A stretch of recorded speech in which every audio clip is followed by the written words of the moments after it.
Welcome everyone to Top Trades on this beautiful Tuesday in early October. I'm Nick out here in sunny Baltimore. Obviously, we are with Greg, and I only come on in special circumstances, but of course, this is a very special circumstance. We always have better episodes whenever Greg is wearing a collared shirt, I've noticed. Really? Um, I think so at least. You know, you seem more professional, you seem more excited to be here. I don't know. But welcome everyone. I wanted to extend my welcome to any new members we have. Obviously, on Friday, Greg dropped new research. Taylor Swift dropped her new album. Whoever did it better. I'm not exactly sure. Debatable. But yeah, I wanna start today by talking about taking a little bit slower. We'll get into the markets. We'll get into the big investments. We'll talk about top movers. We'll take tickers, the regular episode. But I want to like leave the first few minutes to kind of talk about slow down and talk about the trading desk in general. So Greg, if you want to talk a little bit about kind of like the bare bones, your process a little bit, your method, how you select stocks, kind of like the frequency with which you give out your trades, and where any new members can find the trades.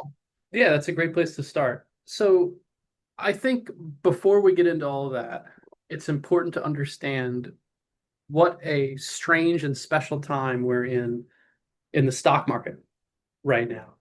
Um, if you don't have a lot of stock market experience, this is a heck of a time to be jumping in, a very exciting time to be jumping into the markets and into short-term trading because as you can see, as you might have noticed, unless you're living under a rock, we're in a huge melt up right now. This is a monstrous bull market where we have tons of different stocks, assets, all just rocketing higher almost every single day. I'm actually glad that the market is losing a little bit of steam today because we could use a reset. We could use a pause here, especially to help us find new trades and to get into new plays. But anywhere you look in this market, whether it's precious metals, crypto, tech stocks, everything is flying. Everything is flying higher right now. And it's exciting, and I get that. But it's also important to stay sober in your trading. And that's one of our goals at the trading desk is to make sure that we're getting those great entries and we're not just chasing every single stock higher. Yes, there are times when we have to grab the tiger by the tail and grab onto some very fast moving stocks. But entries are important. And those breakout points that we highlighted in the charts that we sent you and in everything we talk about on a daily basis in the chat, those are important too.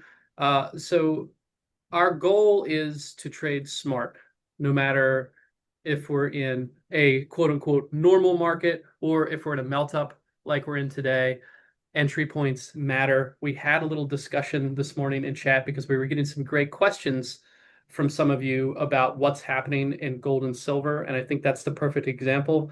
You look at this asset class where you have precious metals just on an absolute ripper, the most overbought they've been since I can remember, since I've been trading.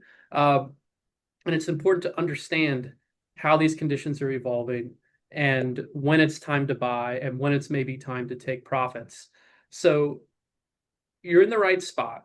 You have a ton of smart people in the chat, not just me. There's a ton of trading veterans that are in the chat, and there's Nick. So you have Nick too.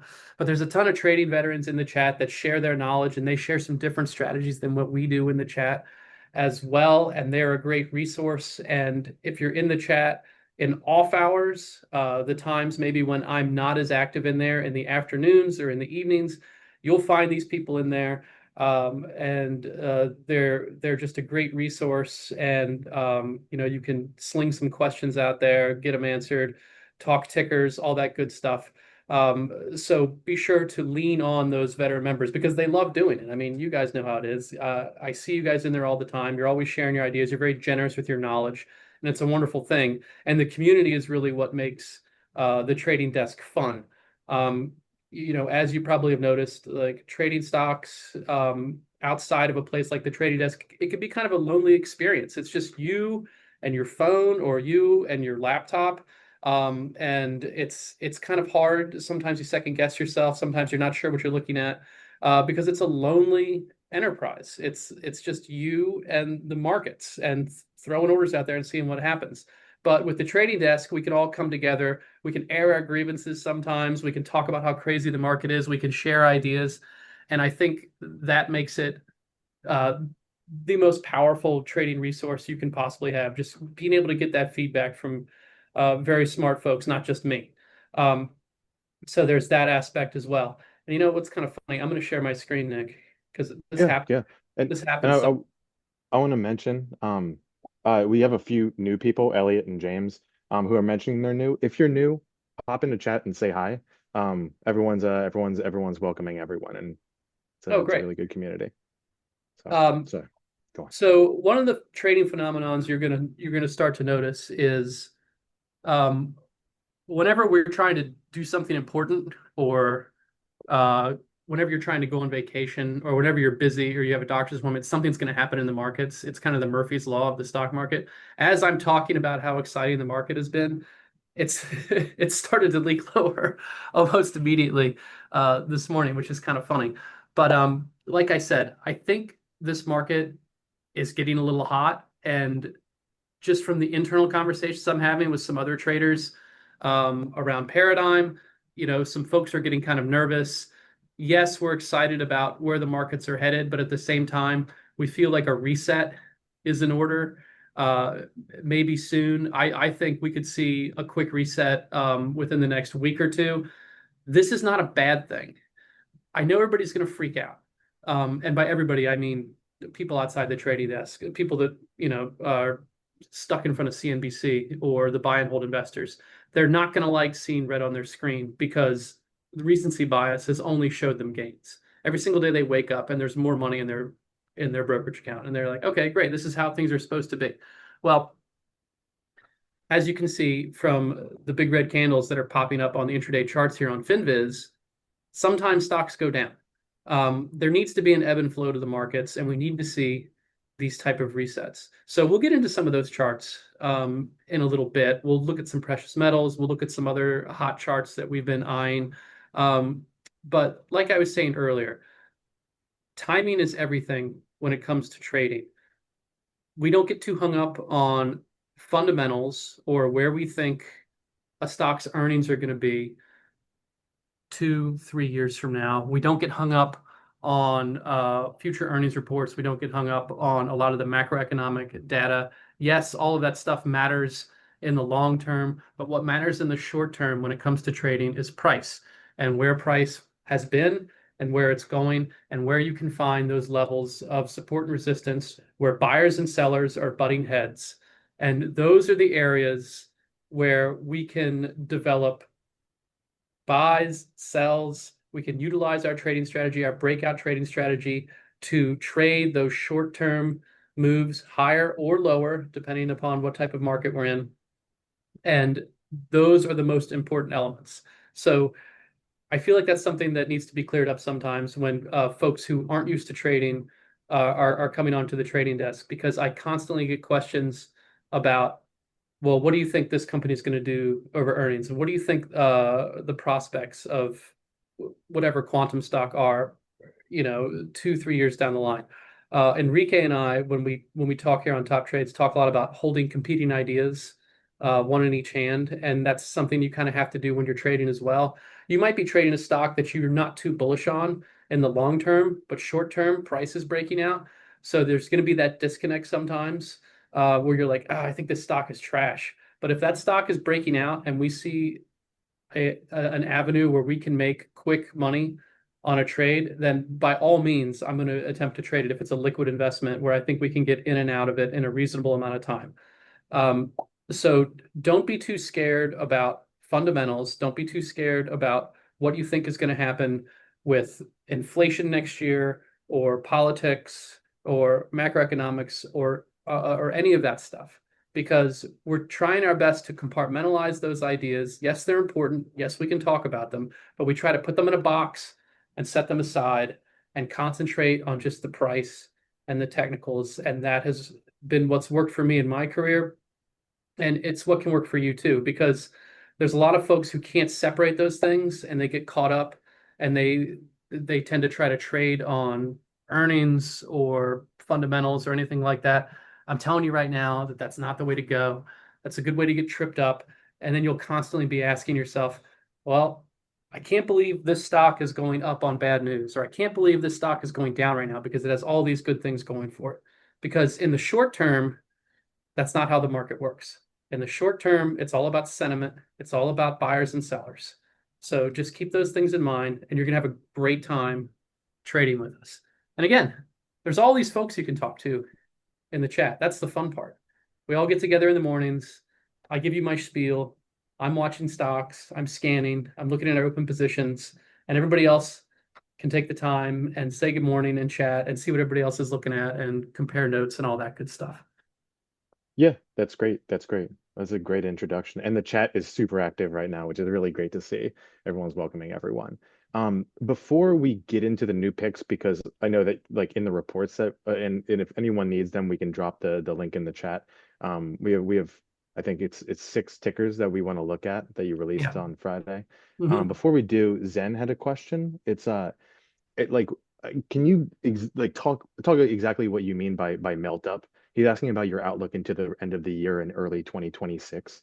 And then like what is the strategy for the trading desk into the melt up if you have a broader plan, I guess. Yeah, sure. So just to clarify, a melt up is a broad market rally where the tide is rising and everything is rising with it.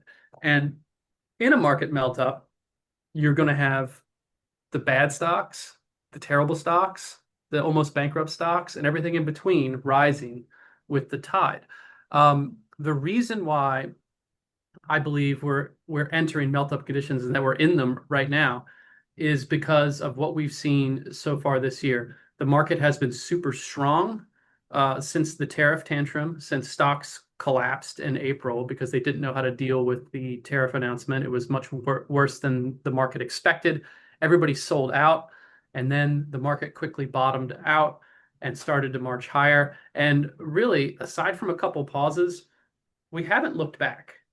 I mean, stocks have gone straight up, and I'm going to pull up a chart of the S&P just to give you a look at this. So when the market bottomed out on Wednesday, April 9th, let's call that the bottom because there's a few days where we were back and forth big time, but that was the big candle. That was the big move higher right there. On April 9th, we have not had a significant reset in the stock market. Now, why is that significant? Well, first of all, we have April, May, June, July, August, September, October. That's 7 months without a meaningful pullback in the market. More so, we did not see a lot of volatility come into the picture, well, really any at all come into the picture in September. So knowing what we know about seasonality, usually you'll have the market slowing down at some point over the summer. September tends to be a volatile month where you could get some resets. And October, the first half of October at least, tends to be volatile as well. There's kind of those first 6 weeks. It's almost like when the new school year starts, where, okay, you're kind of shaken out of your summer fun mode. Kids are going back to school. You got to get back on schedule. You got to get back going to sporting events and all that stuff. And it kind of shakes up your life for a good 6 weeks in there. And no one really knows what to do and knows which way is up. That's kind of how the stock market tends to behave usually. Now, when seasonality is the most useful is when we get periods where the market breaks from what usually happens. And that's what we're seeing this year, where seasonality is completely ignored so far by the markets. Stocks, precious metals, everything in between kept marching higher in September and continue to march higher into October without a meaningful reset. Now, keep in mind, when I say meaningful reset, I'm talking about the S&P, the NASDAQ going down 5 to 10%. That sounds crazy right now because it hasn't happened in a long time, but I'm telling you, the market being down 5%, not in a day, over the course of several weeks, but the market being down 5%, the market being down almost 10% is completely normal behavior during bull markets. And it's something that kind of needs to happen. You need to shake out that excess enthusiasm. But for better or for worse, right now, that enthusiasm is building into a mania, and we're entering into what we consider melt-up season. If you remember what happened after the election last year, everything, even the trashy stocks, especially the trashy stocks, went straight up following the election right there. It was melt-up season. You tend to get euphoric markets in November, early December. That is when you usually have this relentless bid where you have individual investors, fund managers, and everybody in between trying to catch up, especially when the market has been good to them this year. What we have brewing right now, looking at this chart, is we had a market that started off pretty strong on the back of that melt up move in late 2024 during the fourth quarter, and then everybody got kicked in the teeth. And I have news for you. People are still playing catch up off of these lows, especially professional investors, because they need to show that they can beat the market too, and they're not, and so they're chasing. And so everybody is buying. And that is going to culminate, I think, in a big melt up move into the fourth quarter where we are now, and toward the end of the year and into early next year. Now, from there, all bets are off. I do think we're going to see some sort of bigger correction at some point next year, but I still think we're in big time melt up mode. We are in a big bubble right now. I'm not saying that in a negative way, but stocks are bubbly, stocks are frothy. It's a big bull market. Everybody wants to play. And that's what we're seeing. And that's what we're going to see into the holidays. My caveat to that is I think we need a little bit of a reset before all this kicks off. And I think we'll possibly get a little bit of a reset before October expiration, which is on the 17th. Nick, fact check me. 17. Yeah. So I wouldn't be surprised to see stocks cool off a little bit and for people to get a little freaked out about it. And maybe you get a couple of days where it's like, oh my God, the NASDAQ is down 2%. And then people are like, it's over. Oh my God, the bull market's over. You know, go buy a bunch of Campbell's soup and macaroni and cheese and hide it in our garage so that we can survive the next depression. I don't think that's going to be the case, but I think that's going to be the prevailing sentiment because, like we've been saying, everyone is so used to just seeing green on the screen. So they're not going to know what to do when the market is down 2, 3, 4%, and we could get a little bit of a squirrely situation where the market drops a little more than people think, and then more buyers come in and they're like, oops, I guess I shouldn't have sold. And they get shaken out of some of these positions because, like I said, we're overbought across the board. There's a lot of stuff that I thought would wait and mark time and at least be choppy in September, October, and then start getting going in November. We're talking like the tech growth baskets, like the quantum stocks, especially. I thought they would take more time. They did not care. They did not call me and ask. They didn't care what I thought, and they ripped higher. So we're seeing a lot of that happening right now. So again, it wouldn't surprise me to see the market chill out a little bit. And again, as traders, that's great news for us. It's very difficult. And let me just pull up like a quantum name. Let's go like IONQ because that's been a popular one. It's really difficult to buy some of this stuff once it gets going right here. We've bought big breakouts like this many times in the past. Sometimes they work out really well, and sometimes you get shaken out. It's all part of the deal. It's all part of the trading game. But if we take out what's happened recently, let's pretend like the past couple weeks haven't happened yet, and you're in September here. You know, watching this area of resistance, and just to give you a little bit of flavor on why I watch these levels like this, you have a situation where the stock is approaching a level multiple times, and it's not able to get over that hump because you're running into sellers. You're running into people that are aggressively selling around this $47, $75, $48 level. The specifics aren't important. You don't have to be down to the penny. It's not a science. All you need to know is the market is running into resistance. Sellers are selling there. Eventually, you're going to get a lot of tags of these areas right here. And when it gets to the point where the last seller has sold at that area and the stock starts to move, it can move in a big way. And this is the perfect example with IONQ, where you had a day set up where it was up 7%, just sort of tagging this level, and then gasoline on the fire right here, a 20% day higher almost. I mean, unless you caught this right at the bottom, it's extremely difficult to say, okay, I'm going to buy calls on this thing when it's up 20% in a day. That Right. That's not the best risk management. I'm not saying people haven't done it and made money. It's not what I'm saying at all. It's a crazy market. I get it. But at the same time, it's very difficult to pull the trigger on that stock because it's going to take too much pain to realize that you're wrong. You could have a situation where, and this happens a lot, you get a big move when a stock breaks out and it extends, then it has to come back and retest the scene of the crime before it goes higher. It's what a lot of traders call a springboard, where the stock jumps up, there's a bunch of buying that screams into it. You have the very short-term minded folks taking profits, the day traders, those folks, they say 20% in a day. I'm taking that one. I bought in the morning, I'm gonna sell in the afternoon, I'm set. So they would gladly take that. And then you have a situation where it begins to sell off a little bit, and you have to wait to see if it's going to catch at that $47 level and attract more buyers, or if, heaven forbid, it's a fake out move, which, hey, it stinks, but it happens, where you have a stock that pokes way above an important area like this, and then the buyers just don't hang on, or they move on to the next hot thing, and it retreats back into its range here, and you're stuck with a dead trade. So these levels are important, and trading smart means grabbing onto breakouts responsibly and not chasing some of these moves. The best thing about the market, and I always tell people this, is that there's always another opportunity tomorrow. Our tendency as humans is to say, crap, I missed it. I missed this IONQ move. I missed this IONQ move. There's a million other of these moves happening all the time. So we have a limited amount of capital. All right. We have a limited amount of dollars that we can spend on our options trades.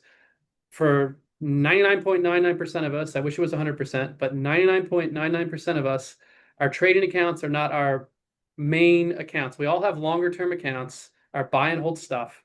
Our trading accounts are usually smaller. We have a limited amount of capital that we can spend on these options plays right here. So we can't possibly buy every single breakout, especially in a market like that. And so the best we can do is to find what we consider to be the most viable setups.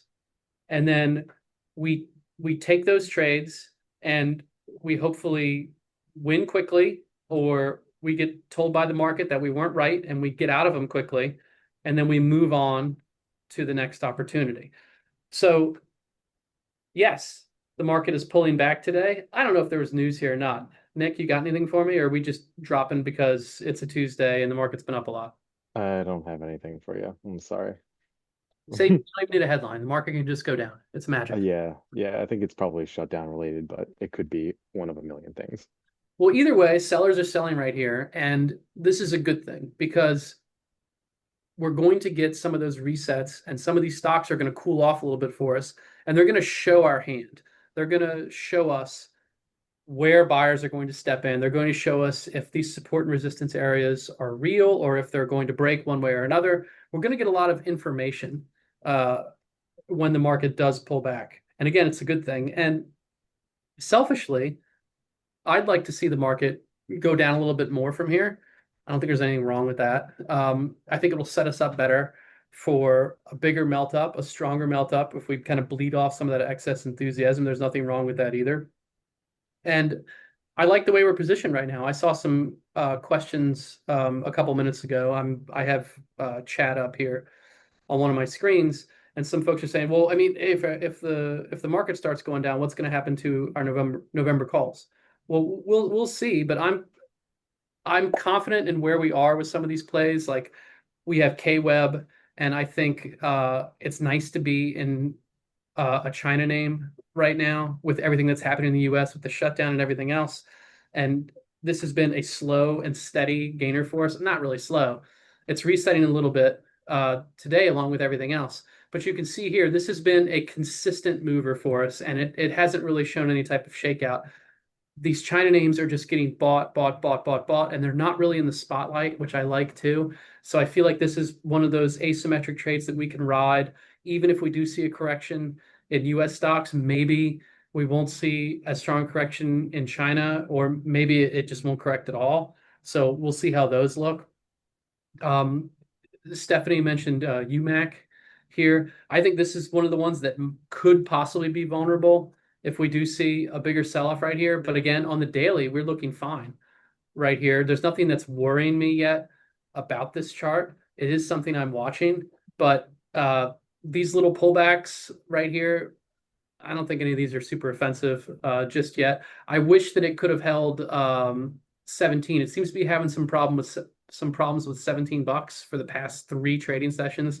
It's been kind of bumping its head and running into sellers there.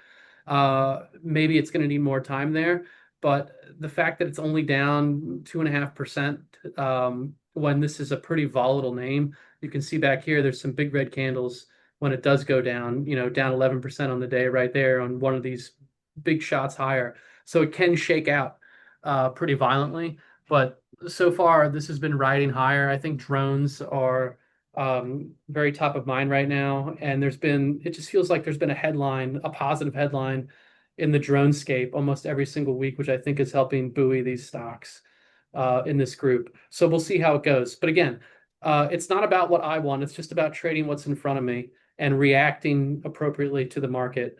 I don't like seeing stocks down or open trades down as much as anybody else. I don't know where we're at on this trade. Gains wise, I don't have it pulled up right now, but we're in a good spot on the daily right here. We have enough time on it where I'm not super concerned about it.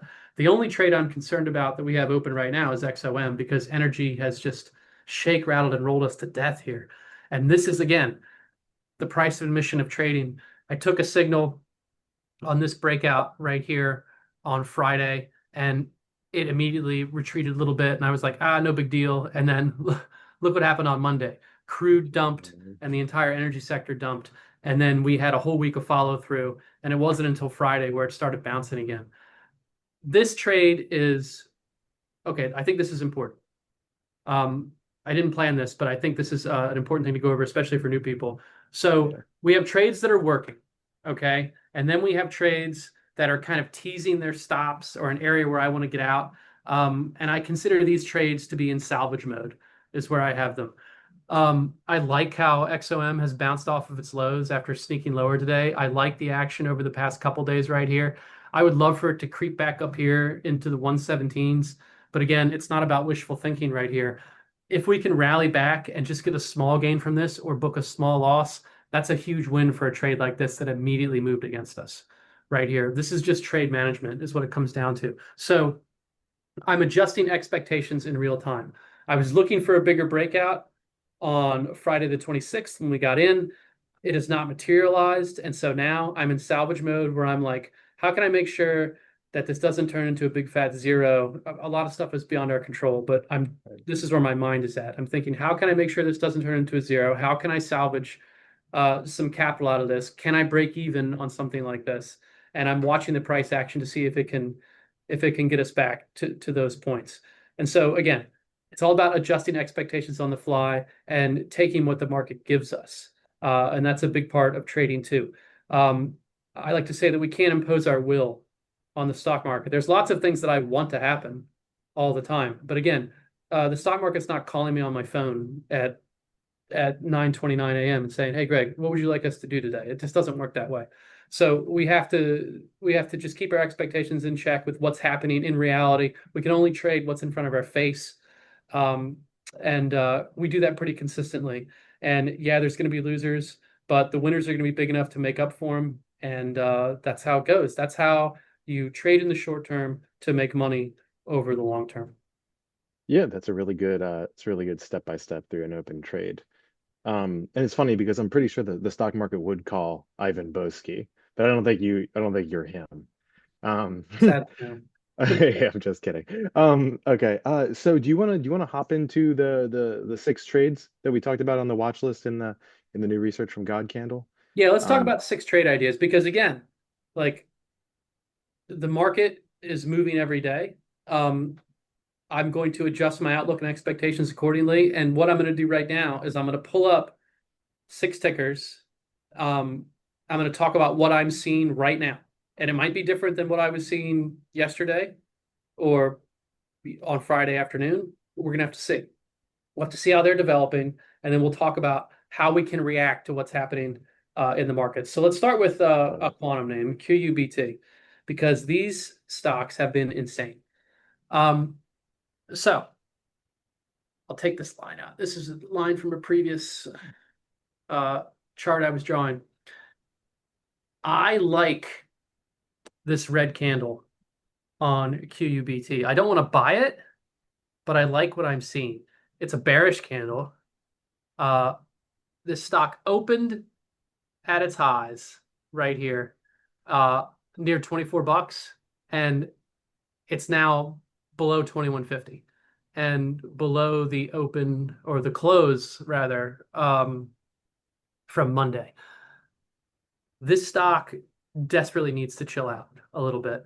And I think if we can shake the branches just a little bit and scare some of the, what do you call them, paper hands? Is that the right term, Nick? Yeah. Okay. Yeah. Nick's a meme trader. He knows all this stuff. I'm a So, day trader.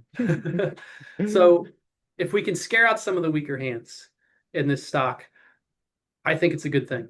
Now, let's look at some polarity here. Let's look at some levels that matter. I think these highs from June and July matter a lot in this stock. This stock exploded higher off its April lows. These are the April lows right here. It ran with the rest of the market and then needed some time to chill out. And then we get a big move from April 22nd, $6 to $21. That's a I don't think the chart really does it justice. That is a huge move in the stock, and this is where it started to top out.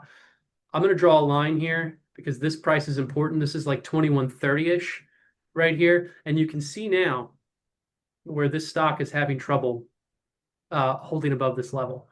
And again, I don't think this is necessarily a bad thing. I think what this is going to do is we're going to see a little drop below here if the market continues to chop along or look a little soft in the next couple days. And perhaps we get an even bigger reset down to like 17 bucks, down to these moving averages, the 50-day, 100-day.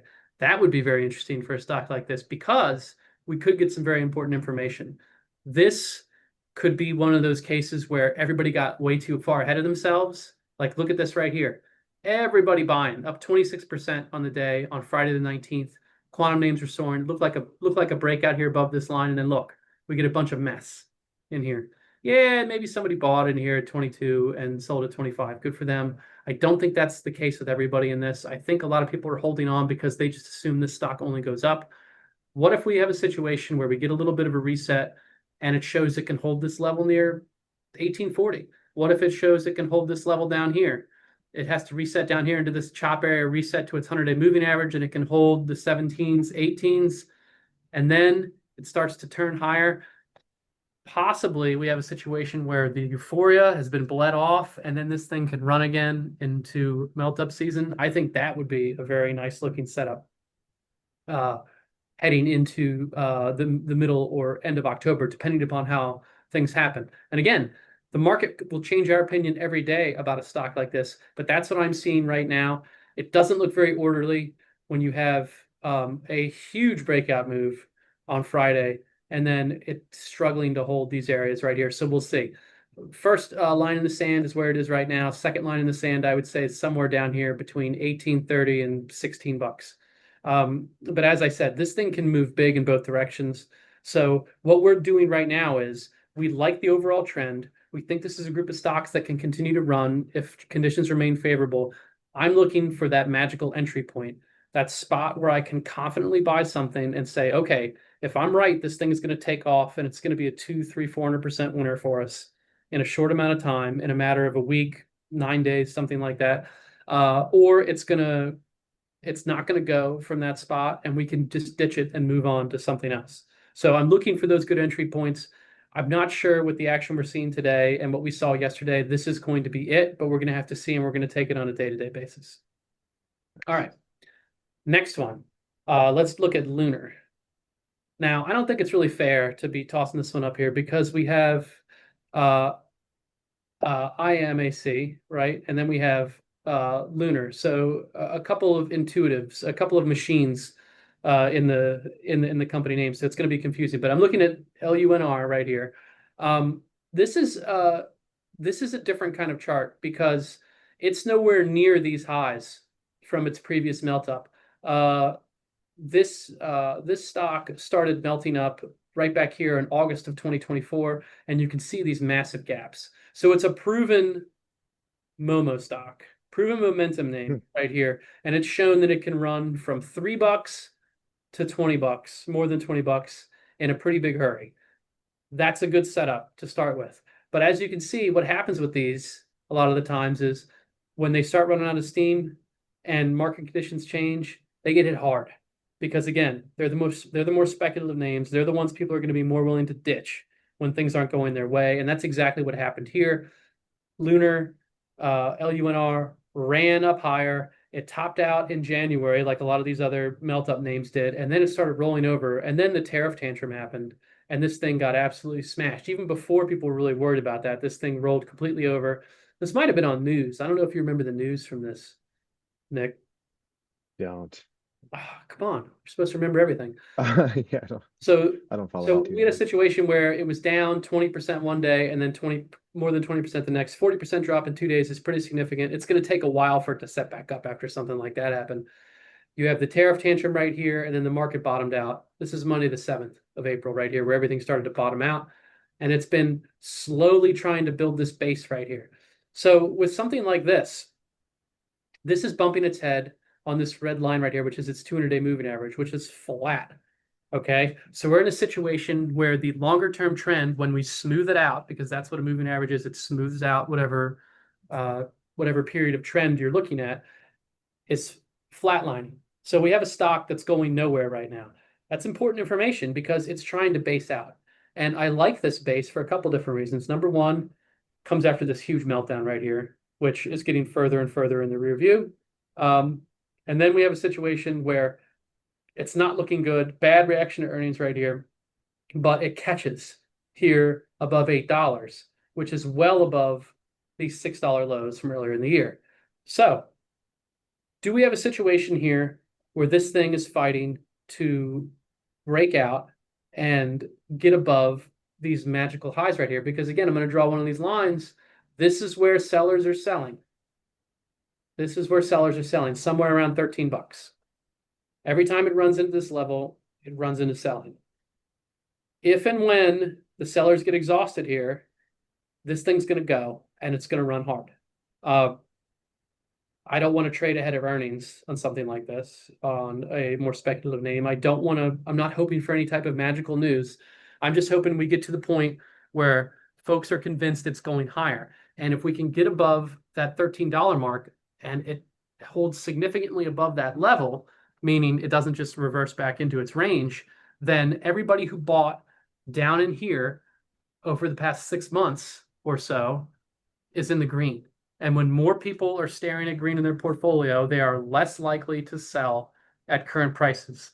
And they're more likely to convince themselves, hey, I need to hang on to this thing to see if it continues to go higher because it's going higher for me right now. And that is the psychology behind these lines that we're drawing on the chart right here. It's not voodoo. It's not magic. It's not predicting anything. It's saying that this is where sellers have come in the past. If they fail to do so, all of these buyers over the past several months are going to be feeling pretty good about their holding, and they're going to be less likely to sell at current prices and want to sell at higher prices. That's it.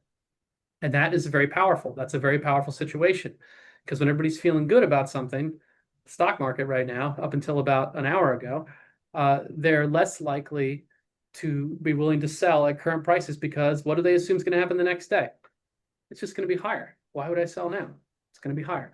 So that's the psychology behind what we're doing here and why we do it. And this is a really good example. And it's a very different chart than the QUBT chart because we have a situation where we have a stock that was absolutely crushed and is trying to base out and move higher with a new group of shareholders because I guarantee you there's some bag holders that rode up and rode all the way down, but a lot of folks sold here, and they said, I'm not dealing with this thing anymore. Get me out of here. This sucks. I'm not having any fun losing my money in this stock. So they headed for the hills. So that is Lunar. Let's move on to Reddit. And I think Reddit's an interesting chart. It's an interesting company, number one. This is a recent IPO, massive social media platform with AI implications. A lot of AI scraping Reddit nonstop. I don't like using Reddit. I think it's a weird website. Maybe I'm just getting old and I don't know how to internet anymore.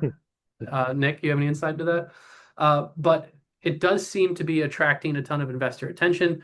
You can see here, we'll go all the way back here. This is the IPO back here in March of 24. You can see a nice, like pretty small IPO base actually before it started ripping higher. Everybody was really impressed by these earnings. It was up 41%. Big reset, of course, heading into the Liberation Day shenanigans earlier this year. And then we have a rally that is built um, off of this area right here and a nice big gap higher on earnings right here. And it's been kind of trying to digest those ever since then. It's interesting because it feels like Reddit has been discarded from a lot of the momentum traders because there's so much other stuff that's just ripping. Why would you buy Reddit in late September when all the quantums are running higher, or when crypto stocks are perking up, or whatever it is everybody's looking at. And so this one's been resetting a bit. I would like to see right now after some of these down moves. It was down what? The 30th, it was down 5, and then it was down almost 12, and it's been kind of chilling out right here. I want to see if it can hold this level right here because I think this is probably important. This 203-ish level. We can make it at even 200 if we're feeling like round numbers are our thing. I don't think it really matters too much unless we see a big red candle here. I want to see if it can hold on to this area right here because this has kind of been an area that's been a little bit of support recently. And this goes back to this other peak right here. It topped out at like 230-ish, but it was more of an island top right there where you can see you had some gaps and then a little gap lower. Kind of closed it intraday right there on the 13th. But at the same time, this was the top previously. Needed a big old reset from 225 all the way down to 83 bucks. And now we're trying to build off of that. I want to see if we can't get a situation like this, where we get some nice consolidation and people shaking out, and then we get a nice momentum move higher. I know we had earnings here helping out with that one, but I want to see if we can get some sort of bounce right here. If we can't, if we don't see a big green candle off of here showing that it's going to get back into action and maybe get back over 225, then I think we're going to reset, maybe start closing this gap right here. I don't know, but we're going to have to see how it acts around 180. But I want to check to see how it goes at 200, and then if it starts to fall into this gap area, which is the 180s, low 180s right here, if it falls into there, then maybe we need to reset all the way down here to these prior highs at 160 and needs to shut that window before it bounces higher. But I'm looking to see how this resolves lower. Right now, it hasn't given me any indication that this is the bounce just yet because these candles are kind of tight. It's kind of leaking toward the lower end of its range after this big drop, after that big 12% drop right there. A big green candle off of there would give us some confidence that, yeah, some buyers are stepping back in. But until we really see that, this is a wait and see. And we'll see how it goes. I'd love to play a bounce off of 200 if the market shapes up and that's what it wants to do. If not, then I'm more than willing to be patient and let this thing reset. And again, put this on the back burner and move to other opportunities. Yeah, and with any of these three trades, and I know we're about to get into another topic next with three other tickers. Steve was asking, we will send out emails with anything actionable that we recommend Oh, doing, yeah. but they'll also be below the chat. And Holly mentioned as well, and we appreciate it. If you download the Paradigm Press app, you can get all the alerts for anything you're subscribed to directly sent to your phone. So Yeah. you'll get everything immediately. Now, before we jump into gold, can we talk a little bit about gold and silver? No, we can't talk about that. Please. I think SLV is the most terrifying stock I've seen, in the past, SLV? yeah, the past few weeks. Well, I mean, I think I it's falling get it. back a little bit today, but I get it. So here's a shortcut. Here's a technical shortcut for you. You don't need to know much or anything really about charts to see that this thing is in the stratosphere right now. Yeah, there have been some quick resets, but I mean, Nick and I talk all the time, obviously, and I I don't want to put words in your mouth, Nick. So please correct me if I'm wrong, but we both thought that this was going to be it. Like this, one of these resets. Maybe it was the 30th, or was it Thursday? We thought Thursday was going to be the drop, right? We were like, okay, it's yeah, done. yeah. Yeah, wrong. It was not done. Um, Silver has been on an absolute tear. There's plenty of good reasons for that. This isn't coming just out of the blue. I get it. not here to argue about fundamentals, precious metals, the debasement trade, any of that stuff. I'm here to talk about the market being too hot right now, and the market for precious metals is too hot. It's just too hot. Um, and the shortcut that I teased about earlier is these are your moving averages. I just have the 200-day in red, the 100-day in blue, and the 50-day in green. Just to give you an idea of where we are in the trend. When you have this much daylight between a stock or a metal or whatever, when their price and that red line, that 200-day, it's way too far overextended. It's gone too far too fast. Things can go too far too fast longer than you think. Again, it's markets. That's how it goes.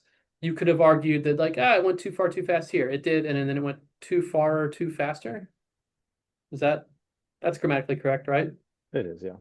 So it's way overextended. There's no way around it. I'm not bearish longer term. I'm bullish longer term. I think this is the beginning or the middle of a serious move in precious metals. I mean, we have gold at $4,000 as well. You know, I mean, it's an incredible move right here, and I think it speaks to people's fears about inflation. It speaks to the market, just the market conditions in general right now. I think a lot of big themes are converging to help precious metals push higher right here. However, markets are markets. I don't care if you're looking at Pokemon cards, stocks, or gold. You're going to get points where the bulls overreach, just like you get points where the bears overreach on the downside. That's how markets go. The trend can be like this, but along the way, you're going to overextend, you're going to get snapped back and brought back down, and you're going to dip below, and then you're going to move higher. Markets do this, they don't just do this.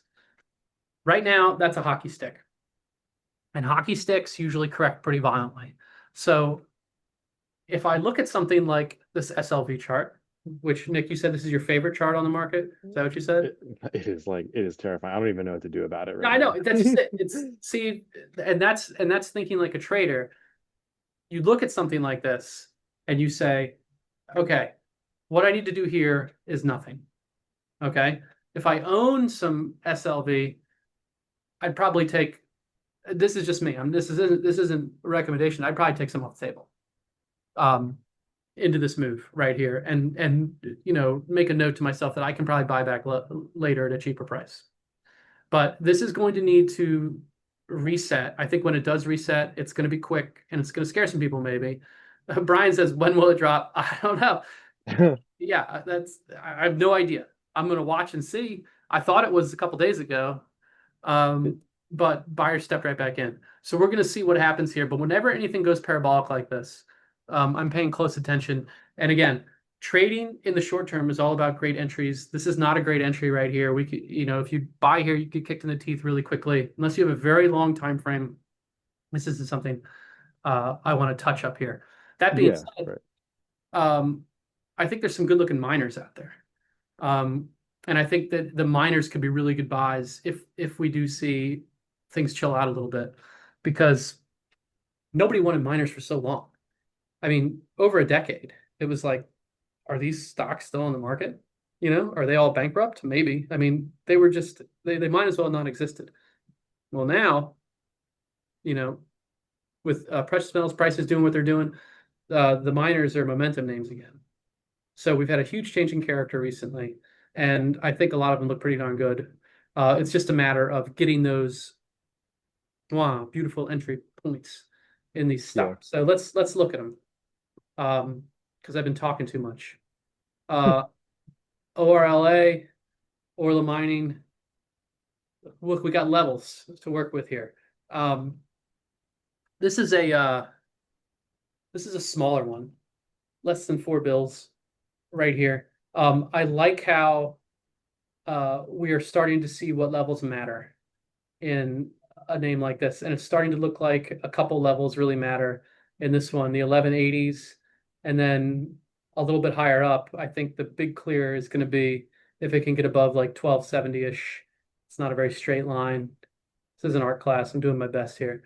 But I think getting back into this neighborhood is going to be big for this particular stock. I love setups like this where you have this nice sideways move, but you have this series of like uh higher lows in here. It's not really dipping down too much below the 930s when it gets hit. This one's a volatile one. But again, in this environment, I think it can really move higher. We just need to wait for some confirmation here to the upside. HMY is next. Very similar situation right here. It's butting its head up against these prior highs from April right here. Maybe it just needs some more time. Maybe we're going to get like kind of a cup and handle type look on something like this, which would just mean like a bigger base and then like kind of a smaller, more shallow base here in this area if we get a little reset. Or, if the market continues to thumb its nose at me, maybe it's just going to break out above 19 and roll, you know? Who knows? But that's kind of the level I'm looking at here. I'm looking at it. I think it's kind of flagging these big gains here from the 19th. It was up like 12%. This is miners are just screaming higher last month. But yeah, I'd love to see it kind of like get tighter and tighter here in the 18s and then break above $19. And I think it soars. Ego here. There's no ego in trading, but you got Eldorado Gold. You like that line? That's a good one, right? Yeah, well, Down on the highlight reel. every once in a while, you come up with these one-liners, man. Once in a while, once every couple. Um, this one here has been, this is I would say this is a more established name, much higher volume. So it's been behaving a lot better. But again, look at look at all the air there between $30 and even its 50-day, $25. I mean, like a reset to 25 would be a gift, right? That's how you have to look at these things. Like if you're not involved in something like this, you get a reset down here, and what's that saying? Like the stock market's the only place where people don't want to buy stuff when it goes on sale. Yeah. I butchered that, but Yeah, that's a Buffettism, right? But that's yeah, like it's like Charlie or Buffett or one of those guys. But that's one of the truths that you have to kind of be on the lookout for in a market like this, where everybody wants it up here at 30, but is nobody going to want it at 24? And then it's going to start bouncing, and it's going to give you a great entry for a trade. So we'll see how all these shape up. But those are the names that I like and that I'm watching right now. I have a bunch more too. We won't get into all of them obviously today because it's getting late because I've just been yakking the entire time here. But you get the idea, and I want you to understand that as short-term traders, we're not day trading here. We're not trying to just flip for a couple pennies one way or another every single day. We're looking to take those one or two really good bets. We want the best bets on the board every week, or at least try to find the best on the board. Sometimes we're going to get them. Sometimes it's going to be like, this was the best trade on the board and we took it and we killed it. Other times we're going to be like, that was pretty good and that worked out well for us.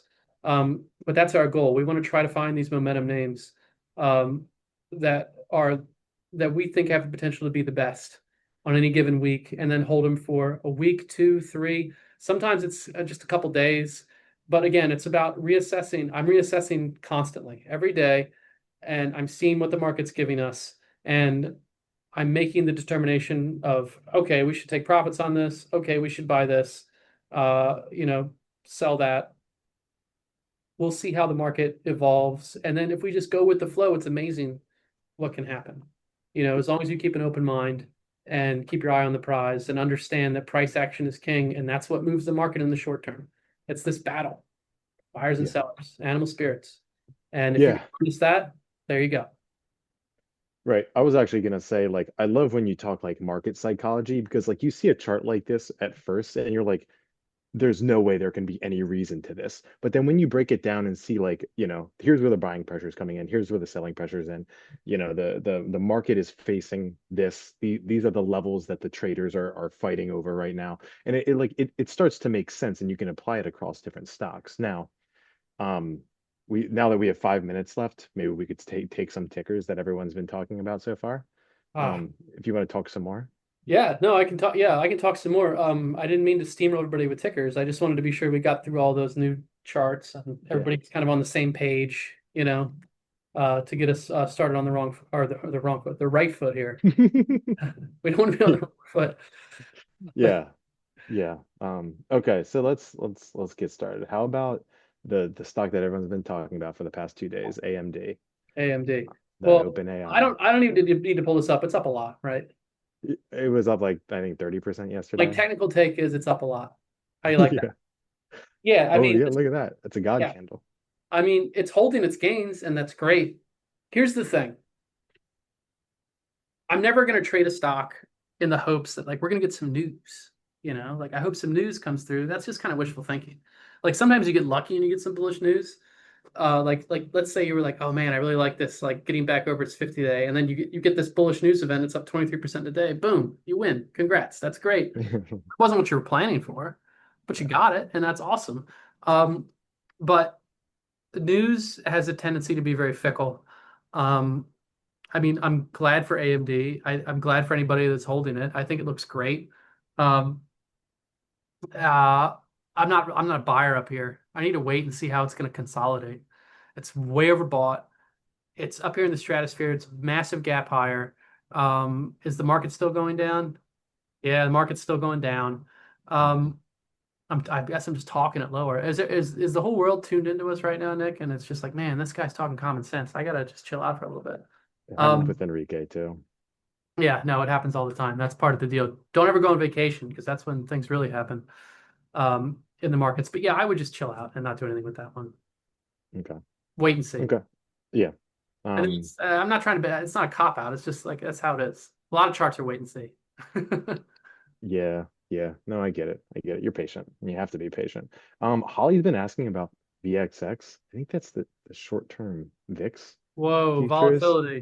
We Yeah, gotta talk about volatility. so you can trade volatility.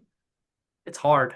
And like I think it's an interesting hedge. And obviously, like volatility is creeping higher today because the market's dropping. It's been a tough trade lately, though. You have to understand the thing about volatility is you have to be very short-term minded. So if you get like a big spike in the VIX, take it. If you're long vol, just take it because volatility mean reverts. That's what it does. You get these big volatile moves, and people are like, "Oh my God, the market's going to go on forever." No, it's not. It's going to be quick, and then volatility is going to chill out. So just remember that if you're looking at something like this. Yeah, Brian says I wouldn't touch VXX with a 10-foot pole. I will up that to a 100-foot pole. It's a tough one. It's very tough to trade volatility. I'm going to stick to stocks. Yeah, makes sense. Um, okay. Let's talk about Enrique's favorite stock, Oklo. Um, I'm a long-term investor of Oklo. No, I'm just kidding. Yeah, it's an incredible chart. I mean, looking a little toppy here that it couldn't get back above that 144 level from September. Maybe it's running out of some steam here. Uh, this is what we call a negative divergence, where it got super overbought uh, on this move to 142, and then on this one, it is less overbought, um, which means the buying pressure isn't as strong. So I would look for this to reset a little bit. Now, Enrique doesn't like this stock longer term. Yeah, That's fair. I would still trade it on the long side for a while. I don't think it's going anywhere just yet. But if it sets up, I would trade it. But I would look for like a reset, maybe down to the 90s. I know that's far because this thing's been a screamer. It was up 30% on the 19th in one day. I mean, these charts are not doing these moves justice. Like, look, I'll get out my little tape measure here. This bounce right here from, let's say, like 67 up to there, that's 112%. This little piece, you guys. That's 112% move right there. So, yeah, this thing needs to chill out. There's a lot of stuff that needs to chill out. This especially needs to chill out. This needs to take some time. Maybe drink a couple fewer cups of coffee in the morning, take a nap, you know, get some acupuncture, go to the spa. yeah, Yeah, it yeah, needs to chill out. I'm not a buyer up here. yeah. The new IV hydration trend. We could do Yes, that to, IV hydration, Matt, or Ainsley, just and I were talking about that. drink a Coke Classic. 3 Cokes a day. Okay, we're officially at time. But I want to give you just another minute, see if you have any final thoughts, just Okay. broadly, finally, anything really, and then we can cut it off. Um, like I said earlier, I think this is really important. If the market starts to turn south here and we get some squeamish sellers that show up, uh, don't panic. Um, this drawdown is not a bad thing. It's necessary. And this is the ebb and flow of the markets. People are going to be convinced that stocks don't go down anymore. They do. And when they start going down, it's going to scare people. So we'll see how things shape up. The Nasdaq's down 0.7%, or that's fine. S&P's down less than 0.5%. It's fine. It's not the end of the world, but it's going to feel like it to some people. They're not going to like it. So just keep that in mind, and let's try to maintain clear heads through any type of. It's not going to be a panic. Let's. I don't want to be melodramatic about this, but let's maintain a clear head through whatever happens over the next couple weeks. I'm going to monitor our open positions. Obviously, I'm going to monitor the new watch list type stocks, and I have a whole other list of stocks that I'm looking at all the time and shuffling, moving trades on and off of my lists and trying to figure out what to do. Don't worry, I'll lay everything out for you as always. New people, there's always the action to take tab down below the chat right there. Newer stuff stays on there for 7 days. So even if you're rolling through other comments of mine, it'll be up there if you need to check it out. You can always go to the portfolio page too. I highly recommend anyone new go to the portfolio page and look at our closed trades just to see what you can expect and see kind of the ebb and flow of our wins and losses and how the market works. And yeah, Patrick has a great suggestion in the chat where write down how you feel right now so you can evaluate your emotions in the future. It's amazing how differently you can feel day to day in the markets.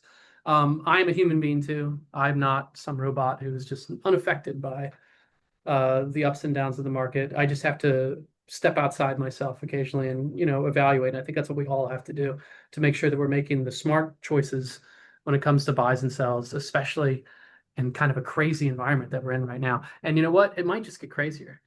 Just wait until Thanksgiving and we'll see how crazy things are really getting. To those of you who are going to be in Nashville, I really look forward to seeing you in person. I've met some of you in person before, not all of you. But I look forward to hanging out. We got to take some selfies together so we can post them here in the chat for everybody to see. I think that would be a lot of fun. So I look forward to hanging out and checking out Nashville and hearing from all of our great editors and to see what all the brilliant minds are up to these days, and me, who knows? See if I have anything interesting to say as well. We'll see. We'll get your presentation squared away and everything. I know you haven't started yet, but we'll get there. Um, okay. Thank you all. Thank you all for joining. Old and new. And yeah, Steve, we come on every, not me specifically, but Greg and guests, mostly Enrique, will be here every Tuesday at 11 o'clock. It's not daily, it's weekly. Yep. So yeah, like Greg said, we will see everyone in Nashville. I've heard there will be a trading team workout session every morning at 5 a.m. So come to the fitness center in the hotel. Enrique, Greg, myself, and Chris Morelli will be there. No, No, Enrique will be at 3:30 in the morning. yeah, Enrique doesn't quite sleep. But yeah, again, thank you all for joining. The chat will remain open, so if you hit back to the chat tab, everyone will still be here, and we can continue chatting there. Chat's always open for those who want to go in there. I sleep at night, so I'm not in there at night, but I drop in, and I'm there. You know, I'm there religiously every morning. The market opens between 8:30ish and 10:30ish. I'm in there mixing it up with you guys, and that's the time when you'll see any buy and sell instructions too. Cool. Okay. Have a good day, everyone. Thank you for the time. See you guys later.